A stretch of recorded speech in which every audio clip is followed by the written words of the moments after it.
आज का हमारा जो प्रश्न है वो है वैदिक साहित्य में वर्णित सामाजिक, आर्थिक एवं धार्मिक अवस्थाओं का वर्णन कीजिए। यानी कहने का ये अर्थ है भी जो हमारा वैदिक साहित्य है, यानी जो वेद लिखे गए या जो वेद के बाद में रामायण महाभारत जितने भी जो धार्मिक ग्रंथ लिखे गए थे, उन धार्मिक ग्रंथों के आधार पर जब वैदिक साहित्य या जो वैदिक काल हमारे यहाँ था, उस समय हमारा सामाजिक जीवन कैसा था, यहाँ के लोगों की आर्थिक अर्थव्यवस्थाएं कैसी थी, एवं धार्मिक यानी यहाँ के लोग जो देवी देवताओं को मानते थे या नहीं मानते थे, अगर मानते थे तो किन देवी देवताओं का यहाँ प्रादुर्भाव था और किन देवी देवताओं का यहाँ पर देवियों का प्रादुर्भाव था। तो इसी प्रकार हम चर्चा करते हैं। इसी प्रकार जब हम चर्चा करते हैं भी वैदिक साहित्य, तो ये जो वैदिक शब्द है, क्या ये जो वैदिक शब्द है, ये वैदिक शब्द संस्कृत के विद धातु से निकला है। किस धातु से? संस्कृत के विद धातु से निकला है। और वैसे हम कह सकते हैं ये जो वैदिक शब्द है ये वेद शब्द से निकला है। किस शब्द से? वेद। संस्कृत के विद धातु से निकला है और इसका जो यानी तोड़ मरोड़ कर जो रूपांतरण किया गया वो क्या है? वेद। तो हम कह सकते हैं जो वैदिक शब्द है वो संस्कृत के विद धातु से बना है और विद धातु के अंदर ये एक शब्द है वेद, और वेद का ही निकल कर क्या बना है? वैदिक। तो ये जो वेद शब्द है, इस वेद का अर्थ क्या होता है? ज्ञान या जानना। ज्ञान या जानना, यानी इन वेदों के माध्यम से हमको वो ज्ञान प्राप्त होता है या हमको उन वैदिक कालीन जो समाज था उस समाज के बारे में हमको क्या है? जानकारी मिलती है। तो उसी प्रकार हम कह सकते हैं ये जो वैदिक शब्द है ये संस्कृत के विद धातु से निकला है और इसका विद धातु के अंतर्गत जो सर्वप्रथम वैदिक साहित्य के अंतर्गत जो ग्रंथ रचे गए थे वो वेद थे, और वेद का अर्थ क्या होता है? ज्ञान या जानना। तो हम कह सकते हैं ये जो वैदिक सभ्यता थी, क्या ये जो वैदिक सभ्यता थी, इस वैदिक सभ्यता के निर्माता किन को माना जाता है? आर्यों को। यानी वैदिक सभ्यता का निर्माता किन को माना जाता है? आर्यों को। ये कहा जाता है भी ये जो आर्य लोग जब भारत के अंदर आए थे, इन आर्य लोगों ने भारत के अंदर जो वैदिक साहित्य लिखे गए थे उन वैदिक साहित्यों को लिपिबद्ध रूप से क्या किया था? वर्णित किया था। तो हम कह सकते हैं ये जो आर्य लोग आए और ये जो आर्य शब्द है, यानी ये जो आर्य शब्द है ये संस्कृत भाषा का है। किस भाषा का है? आर्य शब्द ये संस्कृत भाषा का है और इस आर्य का अर्थ क्या होता है? श्रेष्ठ। इस आर्य का अर्थ क्या होता है? श्रेष्ठ। यानी उस समय जो हमारा वैदिक कालीन जो समाज था, उस वैदिक कालीन समाज के अंदर सर्वश्रेष्ठ जिन लोगों को माना जाता था वो कौन थे? आर्य थे। तो ये जो आर्य शब्द है ये किस भाषा का है? संस्कृत भाषा का, और इस आर्य शब्द का अर्थ क्या है? श्रेष्ठ। तो हम कह सकते हैं ये जो आर्य शब्द है, क्या ये जो आर्य शब्द है ये भाषा का सूचक है। किसका? भाषा का सूचक माना जाता है। ये जो आर्य शब्द है ये भाषा का सूचक माना जाता है, न कि किसी वंश या प्रजाति का। न कि किसी वंश या प्रजाति, न कि वंश या किसी, यानी हम कह सकते हैं जो आर्य शब्द है ये आर्य शब्द भाषा का सूचक है। भाषा संस्कृत भाषा से लिया गया ये शब्द कौन सा? आर्य। ये सिर्फ भाषा का सूचक माना जाता है, न कि किसी वंश या प्रजाति से। यानी आर्य वंश के बारे में, इसके बारे में कोई ऐसी व्यवस्थित जानकारी हमको नहीं मिलती है। तो उसी प्रकार हम कह सकते हैं ये जो आर्य ये जो लोग थे, इन आर्य लोगों को लिपि का ज्ञान नहीं था। किसका? आर्य लोगों को लिपि का ज्ञान नहीं था। और लिपि क्या होती है? यानी कोई एक ऐसी भाषा जिस भाषा को व्यवस्थित तरीके से लिखने की जो कला होती है, यानी चाहे कोई भी शब्द हो, चाहे कोई भाषा हो, उस भाषा को जब हम एक के बाद एक व्यवस्थित तौर तरीके से जब उस भाषा को लिखते हैं तो उस भाषा को लिखने की जो कला होती है वो कला क्या होती है? लिपि। तो इस प्रकार जो आर्य लोग थे वो आर्य लोग लिपि से क्या थे? अनभिज्ञ थे। तो इन आर्य लोगों का जो ज्ञान का मुख्य जो साधन था वो शुद्ध मुख्य जो साधन था वो क्या था? एक पीढ़ी यानी एक पीढ़ी से ज्ञान सुन करके, यानी सीधा मौखिक रूप से ज्ञान सुन करके और दूसरी पीढ़ी के अंदर जो यानी ज्ञान पहुंच जाता था। इसी के कारण हम कह सकते हैं भी जो आर्य लोग थे, इन आर्य लोगों के अंदर यानी लिपि लिखने की ऐसी कोई कला नहीं थी, लेकिन जो प्राचीन धर्म ग्रंथों का जो ज्ञान था उस ज्ञान के माध्यम से यानी पीढ़ी दर पीढ़ी ये ज्ञान चलता रहता था। इस कारण हम कह सकते हैं जो वैदिक साहित्य था, इस कारण हम कह सकते हैं इस वैदिक साहित्य को हम क्या कह सकते हैं, श्रुति साहित्य। वैदिक साहित्य को हम क्या कह सकते हैं, श्रुति साहित्य या संहिता।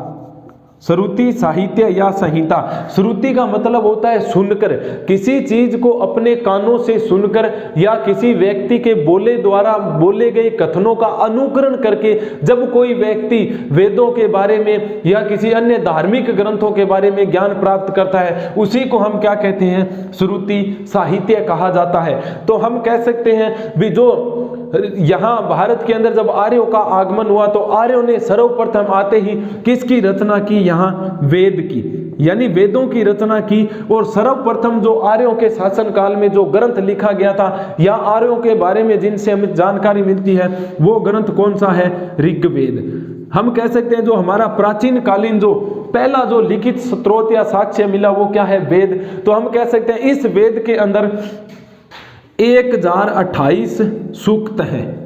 1028 क्या है, सूक्त। सूक्त का मतलब 1028 ऐसे यानी पद्यांश के रूप में लिखित हमको क्या मिलते हैं, सूत्र। उसी प्रकार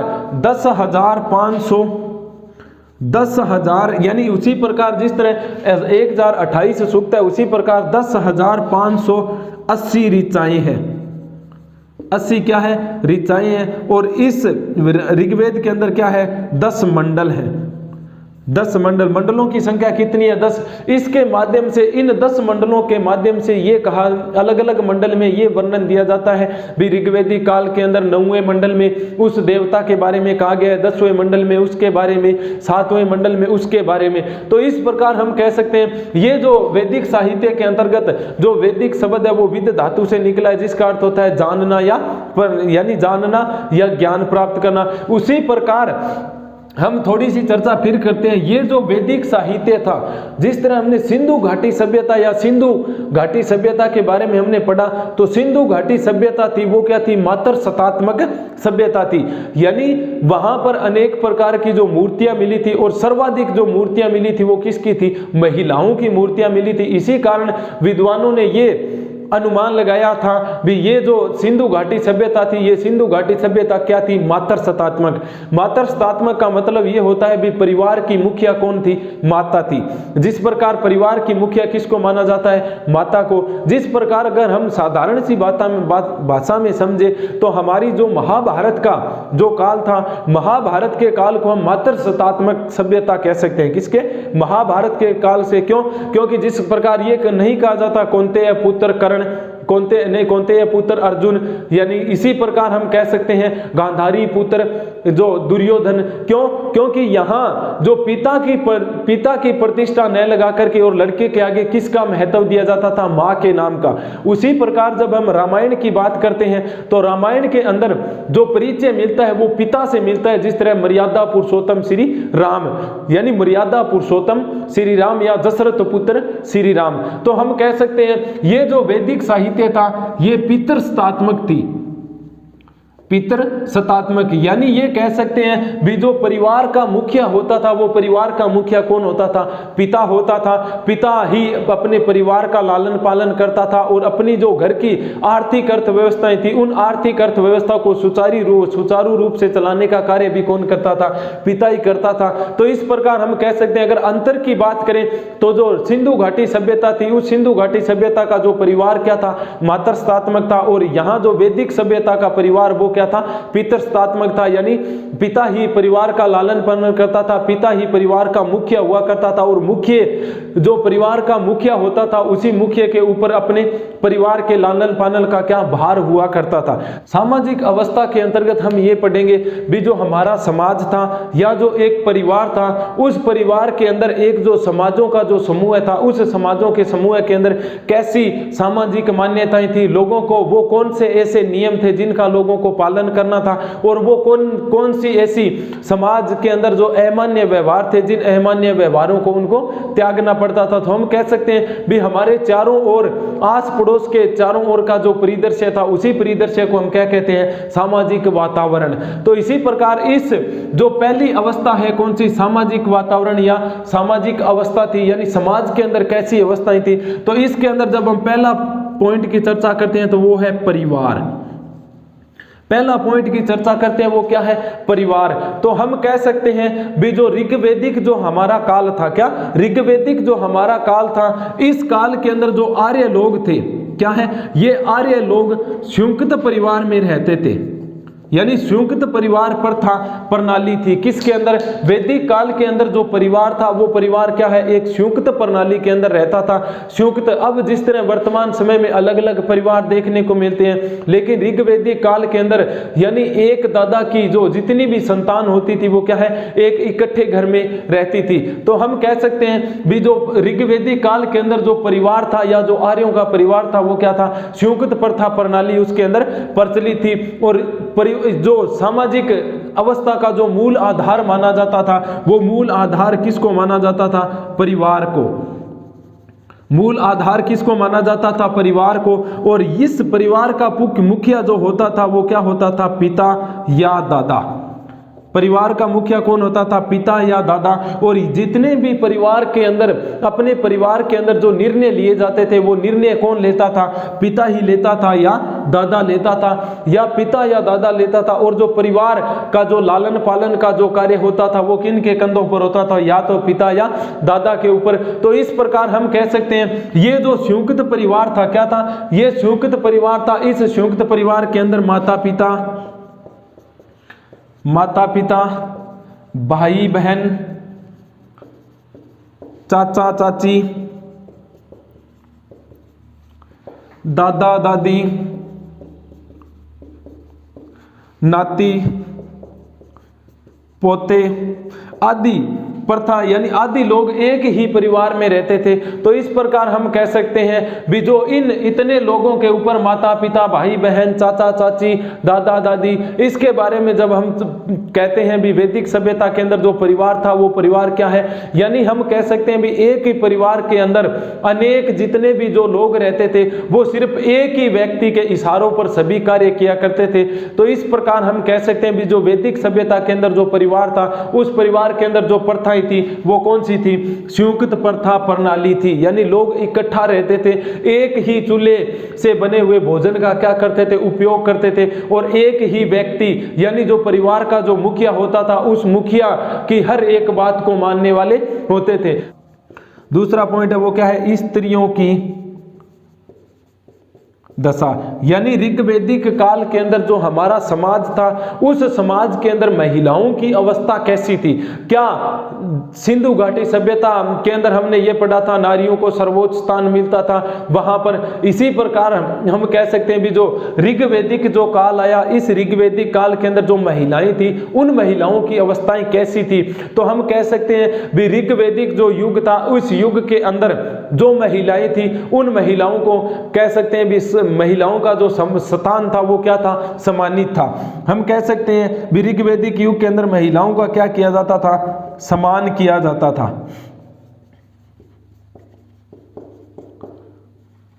एक तो यानी ऋग्वेदिक काल के अंदर जो महिलाएं थी, उनका सम्मान किया जाता था। क्यों? क्योंकि ये जो महिलाएं होती थी ऋग्वेदिक काल के अंदर, उन महिलाओं को क्या है, आदर की दृष्टि से देखा जाता था। क्यों? क्योंकि हमारे जो वेद है, उपनिषद है, पुराण है, और सॉरी, इनसे हमको ये जानकारी मिलती है भी जब व्यक्ति कोई यज्ञ अनुष्ठान करता है, तो उस यज्ञ अनुष्ठान के अंदर पुरुष के साथ में उसकी पत्नी का सहभागी होना जरूरी है। इसी के आधार पर अगर किसी व्यक्ति कोई यज्ञ करवा रहा है और उस यज्ञ के अंदर अगर उसकी पत्नी सहभागी नहीं है, तो उस जो यज्ञ का जो फल होता है, वो फल क्या है, उस पुरुष को नहीं मिलता है। तो इस प्रकार हम कह सकते हैं भी ऋग्वेदिक काल के अंदर जो यज्ञ वगैरह अनुष्ठान करवाए जाते थे वो क्या है, पत्नी के बगैर उनको पूरा नहीं करवाया जा सकता था। तो इस प्रकार हम कह सकते हैं भी ऋग्वैदिक काल के अंदर जो स्त्रियां थी वो स्त्रियां स्वतंत्र रूप से रहती थी और अनेक प्रकार के धर्मों की पालना करने के लिए महिलाओं की भी क्या सहभागिता ली जाती थी। तो इस प्रकार हम कह सकते हैं वैदिक काल के अंदर अनेक ऐसी शिक्षाओं का भी महिलाओं को क्या था, पूर्ण अधिकार था। तो अनेक ऐसी विदुषी थी जिसके अंदर लोपामुद्रा, अपाला, घोषा, ये क्या थी, उस समय की विद्वान महिलाएं थी। तो इन जब महिलाओं के बारे में हमको पढ़ने को मिलता है तो हम अनुमान लगा सकते हैं भी जो वैदिक काल था उस वैदिक काल के अंदर जो महिलाएं थी उन महिलाओं को क्या है, हर लोग आदर की दृष्टि से देखता था। तीसरी जो महत्वपूर्ण विशेषता है वो क्या है, विवाह है। तो हम कह सकते हैं भी उस समय से लेकर आज भी जो एक विवाह है, यानी जब एक स्त्री और एक पुरुष को एक मान्यता प्राप्त, यानी हम कह सकते हैं भी मान्यता प्राप्त, यानी सभी अपने समूह के सामने जब एक लड़के और एक लड़की को जब अग्नि का जो साक्ष्य, अग्नि को साक्ष्य मानकर जब दोनों को एक कर दिया जाता है, उस प्रथा को क्या कहा जाता है, विवाह कहा जाता है। तो हम कह सकते हैं भी ऋग्वैदिक काल था उसके अंदर जो विवाह हुआ करता था उस विवाह को एक धार्मिक कर्तव्य माना जाता था। कौन सा कर्तव्य, धार्मिक कर्तव्य। धर्म के आधार पर यह कर्तव्य हुआ करता था भी योग्य होने पर एक लड़के और लड़की की क्या कर दी जाती थी, शादी की जाती थी। उस समय एक लड़के और लड़की के वयस्क होने पर भी क्या है, वयस्क होने पर ही उनकी शादी की जाती थी। लेकिन ऋग्वैदिक काल के अंदर बाल विवाह प्रचलित नहीं था। क्या नहीं था, बाल विवाह प्रचलित नहीं, यानी ऋग्वैदिक काल के अंदर बाल विवाह प्रचलित नहीं था। और ऋग्वैदिक काल के अंदर ऋग्वैदिक काल के अंदर एक पत्नी प्रथा थी, यानी सिर्फ एक पुरुष का जो विवाह है वो सिर्फ एक ही महिला के साथ में हो सकता है। लेकिन जो रईस लोग थे या जो राजा प्रजाति के लोग थे वो अपने पास में यानी एक से क्या है, अधिक महिलाएं रख सकते थे। तो इस प्रकार हम कह सकते हैं भी जो विवाह प्रथा प्रणाली थी यानी किसके अंदर, वैदिक साहित्य के अंदर, वो भी क्या थी, सर्वश्रेष्ठ थी। फिर चौथी जो महत्वपूर्ण विशेषता है सामाजिक अवस्था के अंतर्गत वो है खान पान। यानी जो परिवार रहता था, यहाँ समाज के अंदर जो परिवार रहता था वो परिवार खान पान के अंदर यानी जो खाने पीने की चीजें थी उन चीजों के अंदर किस किस का प्रयोग करते थे। तो हम कह सकते हैं जो वैदिक आर्यों यानी जो वैदिक सभ्यता के लोग थे वो उन लोगों का जो विचार था वो क्या था, सादा जीवन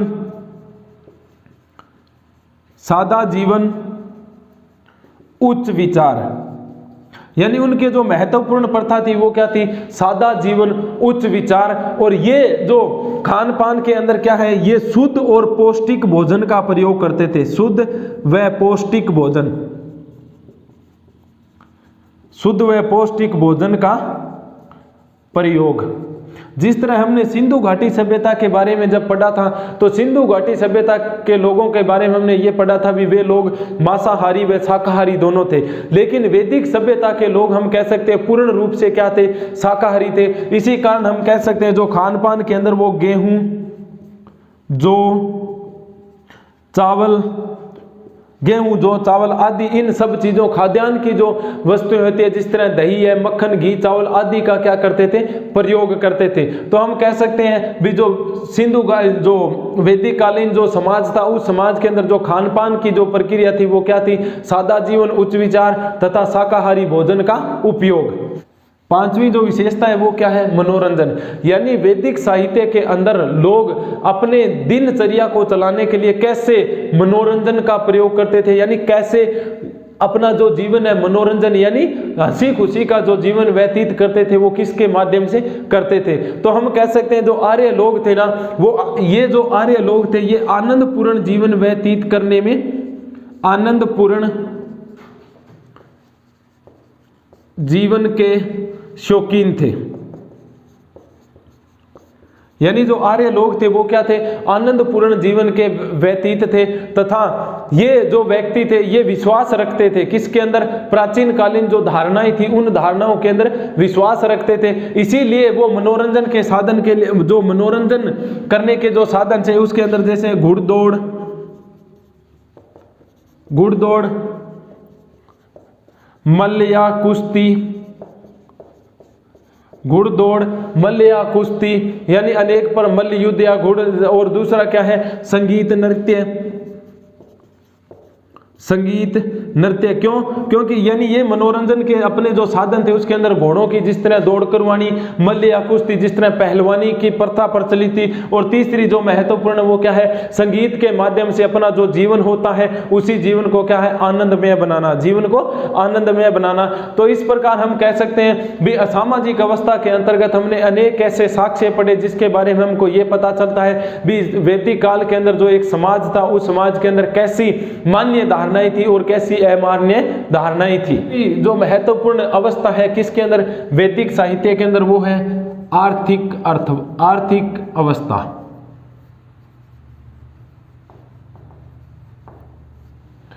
इस आर्थिक अवस्था के अंतर्गत हम पढ़ेंगे भी जो वैदिक काल के अंदर जो संयुक्त प्रथा प्रणाली थी उस संयुक्त प्रथा प्रणाली का लालन पालन करने के लिए यहाँ के जो समाज थे या यहाँ के जो लोग थे उन लोगों द्वारा अपने परिवार का लालन पालन करने के लिए किन किन आर्थिक अर्थव्यवस्थाओं का, यानी ऐसे कौन कौन से साधन थे जिसके माध्यम से क्या है वो अपने परिवार का लालन पालन करते थे। यानी ऐसी कौन सी आर्थिक अर्थव्यवस्थाएं थी जिस तरह वो किस पर आश्रित थे, किन चीजों का सर्वाधिक वो प्रयोग करते थे और अनाज वगैरह उत्पादन करने के लिए किन चीजों का प्रयोग करते थे। तो इस आर्थिक अर्थव्यवस्था का जब हम पहले पॉइंट पर चर्चा करते हैं तो पहला पॉइंट है कृषि। पहला पॉइंट क्या है, कृषि। हम ये जानते हैं भी हर व्यक्ति को अपने परिवार का लालन पालन या इस देश के अंदर जितने भी खाने की जो चीजें बनती है उन खाने की चीजों का जो उत्पादन होता है वो उत्पादन किसके माध्यम से होता है, कृषि के माध्यम से होता है। और कृषि करने वाले व्यक्ति को क्या कहा जाता है, कृषक या किसान। तो हम कह सकते हैं जो ऋग्वैदिक जो आर्य थे, क्या जो ऋग्वैदिक जो आर्य लोग थे उन आर्य लोगों का जो मुख्य व्यवसाय था, ऋग्वैदिक आर्य लोगों का जो मुख्य व्यवसाय क्या था, कृषि था। यानी इसी कृषि के करके या खेती करके वो अनेक ऐसी फसलों का उत्पादन करते थे जिसके अंदर नकदी फसल थी, खाद्यान्न की भी फसलों का उत्पादन करते थे जिसके माध्यम से वो अपने परिवार का लालन पालन करते। तो इस कृषि के अंदर हम कह सकते हैं भी वो किन किन चीजों का उत्पादन करते थे, तो गेहूं, जौ, चावल, यानी गेहूं, जौ, चावल, फिर उसके बाद में तिल, गेहूं, जौ, चावल, तिल आदि जितने भी जो फसलें थी इन फसलों को अपनी कृषि के माध्यम से उगाया करते थे। और इन जो कृषि करने के लिए जो खेत हुआ करते थे उन खेतों का जो जोतने का जो कार्य था, यानी जोतने के लिए जिसका प्रयोग करते थे वो किसका प्रयोग करते थे, बैल का। जिस तरह वर्तमान समय में कृषि को जोतने के लिए या कृषि को यानी फसल योग्य बनाने के लिए आजकल तो वर्तमान समय में मशीनरीकरण का उपयोग किया जाता है, लेकिन उस समय खेती किससे बोई जाती थी, यानी खेती को किसके माध्यम से हम कह सकते हैं भी खेती को किसके माध्यम से ऐसी तरह तैयार किया जाता था जिसके ऊपर क्या है, फसल का उपयोग, फसल को उगाया जा सके। तो हम कह सकते हैं भी उस समय जो कृषि थी, कृषि को जोतने के लिए किन का प्रयोग किया जाता था, बैलों का प्रयोग किया जाता था। और हम कह सकते हैं भी ये जो लोग थे अनेक प्रकार के पशुओं वगैरह, कृषि करने के लिए पशु वगैरह रखते थे। तो इन पशुओं से जो खाद प्राप्त होती थी, क्या इन पशुओं से जो गोबर वगैरह की जो खाद प्राप्त होती थी उन्हीं खादों को क्या है अपने खेतों में डालकर और क्या है अपने खेत के अंदर जो उत्पादन अक्षमता होती है, उत्पादन अक्षमता को बढ़ाते थे। तो इस प्रकार हम कह सकते हैं भी आर्थिक अर्थव्यवस्था का जो पहला मुख्य साधन था आर्य ऋग्वैदिक जो आर्य लोग थे उनका क्या था, कृषि। दूसरा जो महत्वपूर्ण पहलू है वो क्या है, पशुपालन। दूसरा जो महत्वपूर्ण पहलू है वो क्या है, पशुपालन। तो हमने जिस प्रकार सिंधु घाटी सभ्यता के अंदर भी ये देखा था भी वे लोग कृषि के साथ साथ में पशुपालन का भी प्रयोग करते थे, तो उसी प्रकार जो वैदिक साहित्य के अंतर्गत हम चर्चा करते हैं तो दूसरा जो आर्थिक अर्थव्यवस्था का दूसरा जो साधन था वो क्या था, पशुपालन। तो हम कह सकते हैं जो वैदिक काल के जो लोग थे या जो आर्य लोग थे, इन आर्य लोगों को पशु प्रिय थे, यानी पशु प्रिय थे। और इन प्रियों के अंदर हम कह सकते हैं भी जो इन लोगों का जो पशुओं के माध्यम से जिस तरह पशुओं से दूध प्राप्त करना, खाद प्राप्त करना, इन सब चीजों के अंतर्गत हम कह सकते हैं इनका जो मुख्य व्यवसाय था वो कृषि के साथ साथ में क्या था, पशुपालन भी था। क्यों? क्योंकि पशुपालन के माध्यम से ही वो अपनी कृषि को जोतने के लिए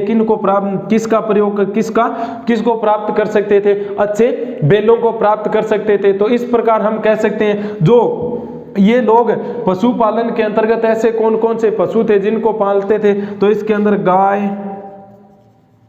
भेड़, बकरी, घोड़े, कुत्ते आदि अनेक जैसे जानवर होते हैं, इन जानवरों का क्या करते थे, इन जानवरों को पालते थे। और इन जो वैदिक सभ्यता के जो लोग थे उन लोगों का जो प्रिय पशु था, यानी प्रिय पशु था वो क्या था, गाय था। यानी ये गाय को एक माता की तरह मान करके क्या करते थे, पूजा और अर्चना किया करते थे। तो तीसरा जो पॉइंट है वो क्या है, उद्योग धंधे।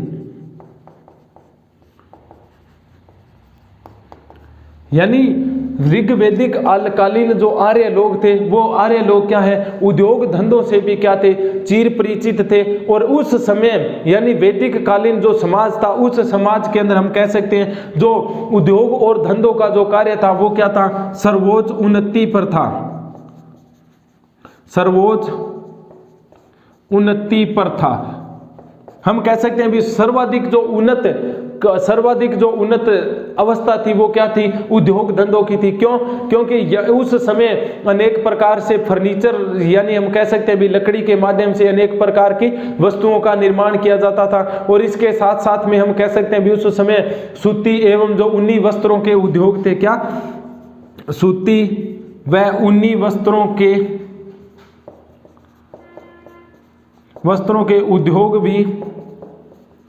उद्योग भी सर्वोच्च अवस्था में थे, सर्वोच्च अवस्था में थे। तो हम कह सकते हैं भी उद्योग धंधों के अंतर्गत यानी जो सर्वोच्च उन्नति जिसके अंदर की वो क्या, किसके अंदर, उद्योग धंधों के अंदर। और आर्य जो लोग थे वो सूती व ऊनी वस्त्रों का भी प्रयोग करते थे। साथ ही साथ में जो बढ़ई का कार्य करने वाला होते थे, क्या बढ़ई यानी जो लकड़ी के माध्यम से किसी वस्तुओं का रूप कर देना। तो हम कह सकते हैं भी उस समय के अंदर जो बढ़ई द्वारा अनेक प्रकार की बैलगाड़ियों का निर्माण किया जाता था। तो इस प्रकार हम कह सकते हैं जब ये जो आर्य लोग थे उन आर्य लोगों के अंदर क्या है, उद्योग धंधों का भी काफी प्रचलन था। इसी आर्थिक अर्थव्यवस्था के अंतर्गत जब हम चौथा पॉइंट पढ़ते हैं तो वो है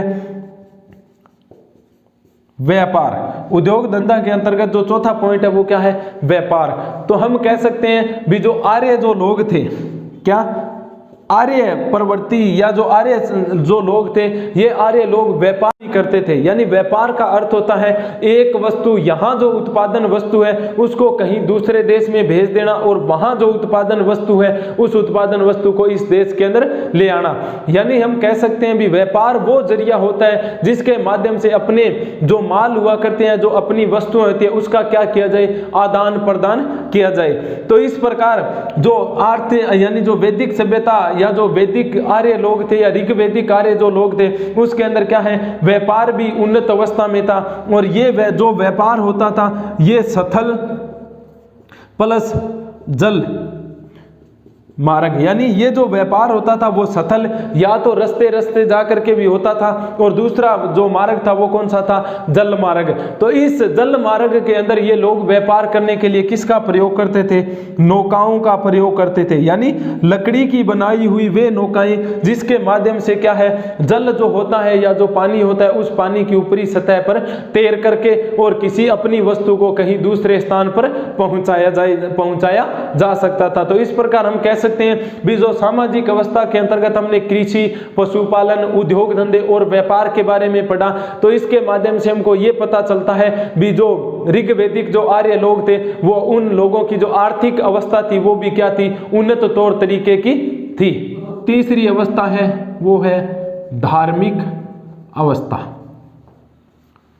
यानी ऋग्वैदिक आर्य जो लोग थे, उन आर्य लोगों की जो धार्मिक अवस्थाएं कैसी थी, किन देवी देवताओं को वो मानते थे, किन धार्मिक यानी अपने किन धर्मों के ऊपर उनका जो अधिक अस्तित्व था, वो ऐसे कौन कौन से धर्म थे, उनके धर्म को मानने की जो प्रक्रियाएं थी वो कैसी थी। तो इसके बारे में हम किसके में पढ़ेंगे, धार्मिक अवस्था के अंदर।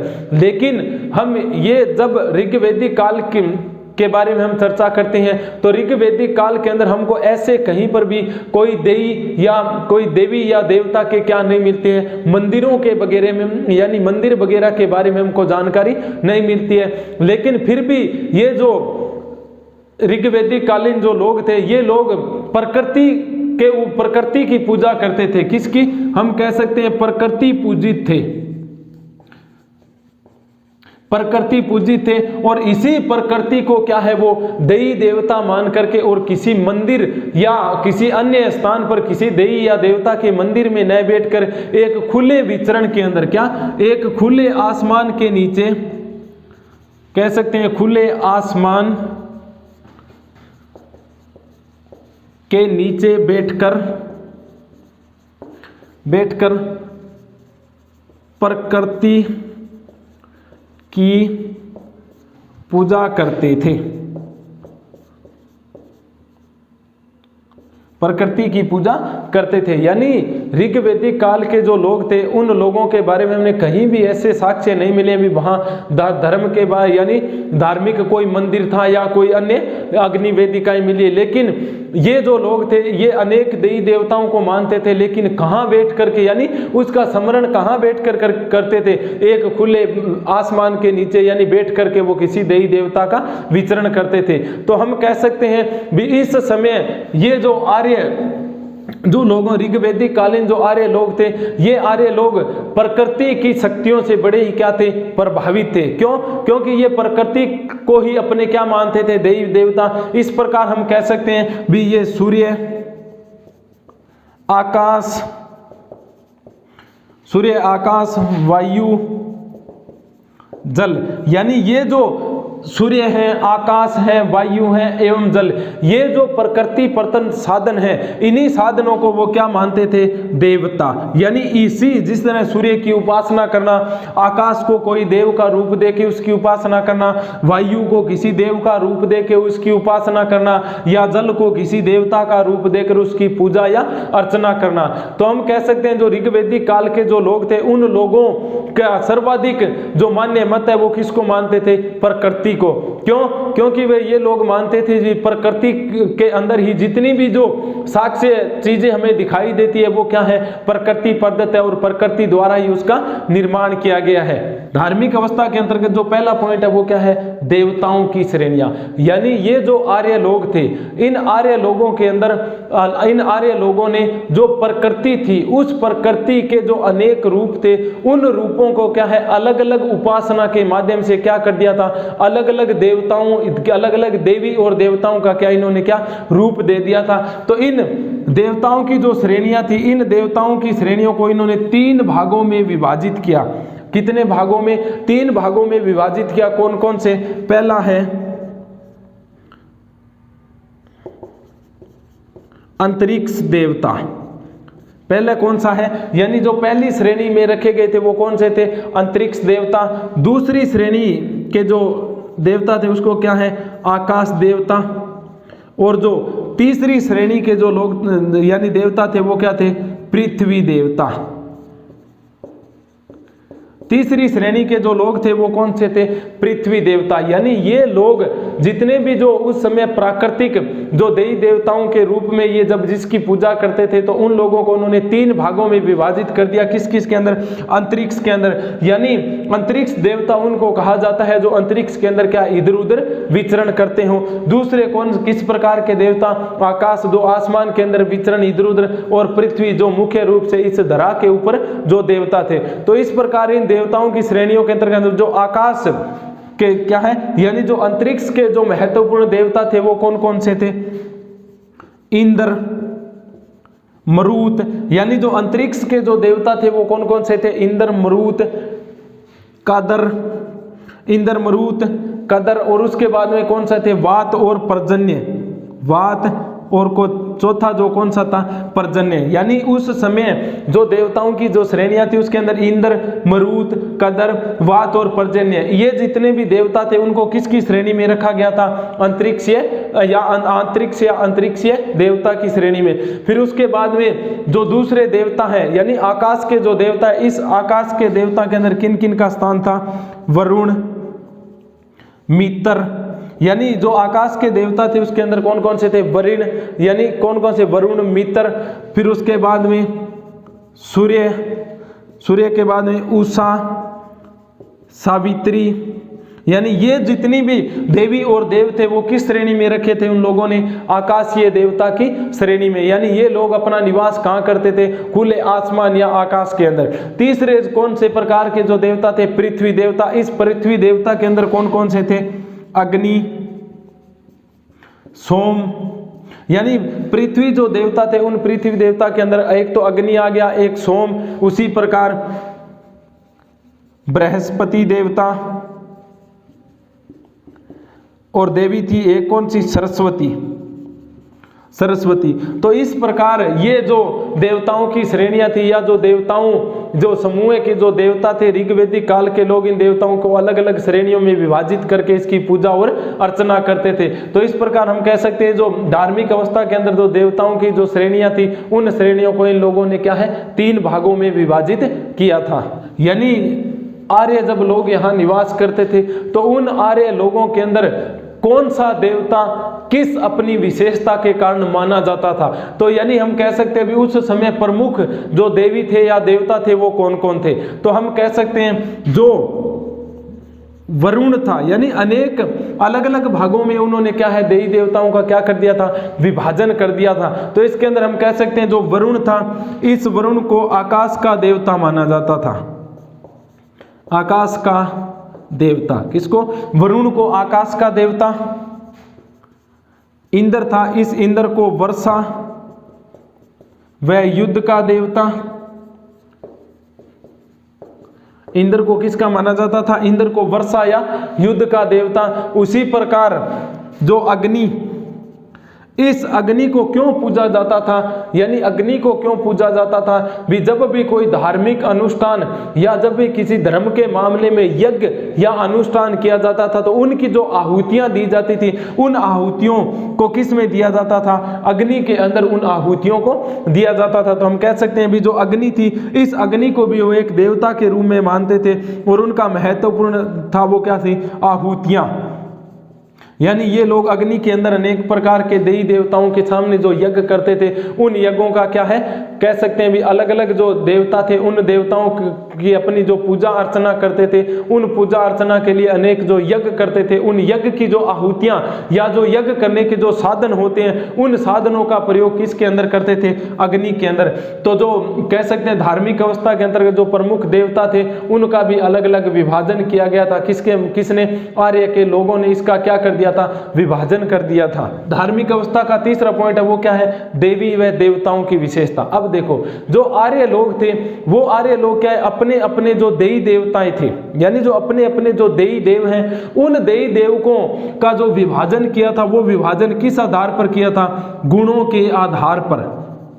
क्या है, गुणों के आधार पर। जिस प्रकृति प्रदत्त जिस साक्ष्य के अंदर जैसे गुण हैं उसी गुणों के आधार पर जो यानी जो आर्य लोग थे उन आर्य लोगों ने जिस परिस्थिति के अंदर जैसे उनको गुण दिखाई दिए उसी गुण के आधार पर उन्होंने क्या है, उन लोगों का क्या कर दिया, विभाजन कर दिया।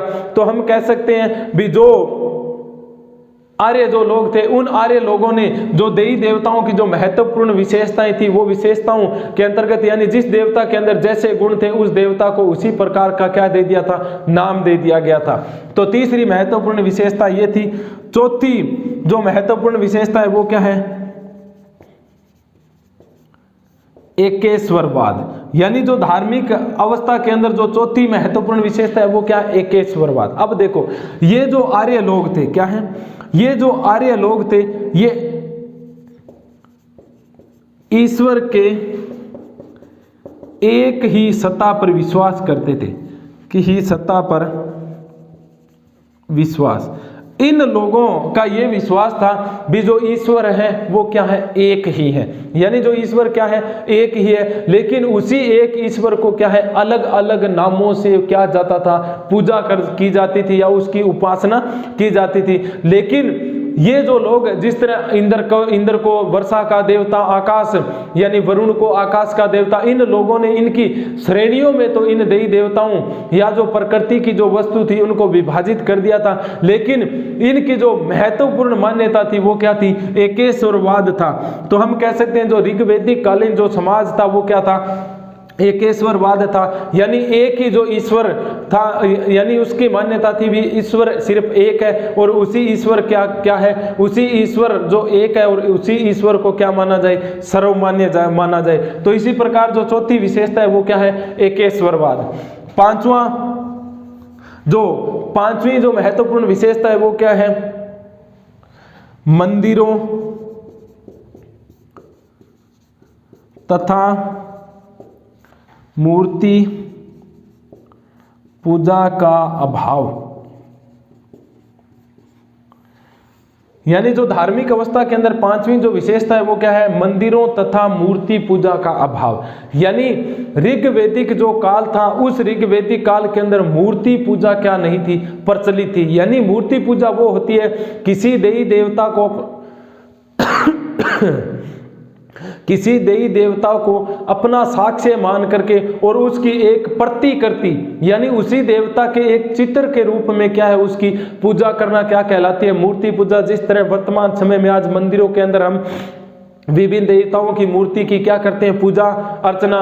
तो उसी प्रकार जो ऋग्वैदिक कालीन जो समाज था उस ऋग्वैदिक कालीन समाज के जो लोग थे वो क्या है, मंदिरों के अंदर या जो मूर्तियों मंदिरों के अंदर जो मूर्ति थी उन मूर्तियों की जो पूजा करना है उसका अभाव देखने को मिलता है। किसके अंदर, ऋग्वैदिक जो समाज था उसके अंदर। और ये जो लोग थे क्योंकि ऋग्वैदिक कालीन समाज के अंदर जब हम वेदों का अध्ययन करते हैं या जो जितने भी जो वेद हैं, 4 वेद हैं, महाभारत है, रामायण है, पुराण है, इनके बारे में जब हम अध्ययन करते हैं जिसमें कैसे कोई मंदिर का कहीं पर भी निर्माण के साक्ष्य नहीं मिलते हैं। तो हम कह सकते हैं भी ये लोग क्या है, मंदिरों तथा मूर्ति पूजा का ऋग्वैदिक काल में हमको क्या देखने को मिलता है, अभाव, यानी थे ही नहीं थे।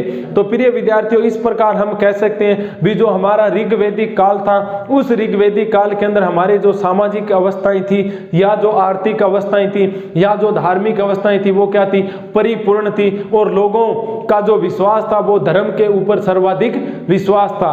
तो प्रिय विद्यार्थियों इस प्रश्न के अंतर्गत हमने ये जाना भी प्राचीन कालीन जो ऋग्वैदिक कालीन जो समाज था उस समाज के अंदर हमारे यहाँ सामाजिक अवस्थाएं कैसी थी, धार्मिक अवस्थाएं और मान्यता यानी धार्मिक अवस्थाएं और आर्थिक अर्थव्यवस्थाएं कैसी थी। तो इसी के साथ में आज का ये हमारा प्रश्न पूरा होता है। धन्यवाद।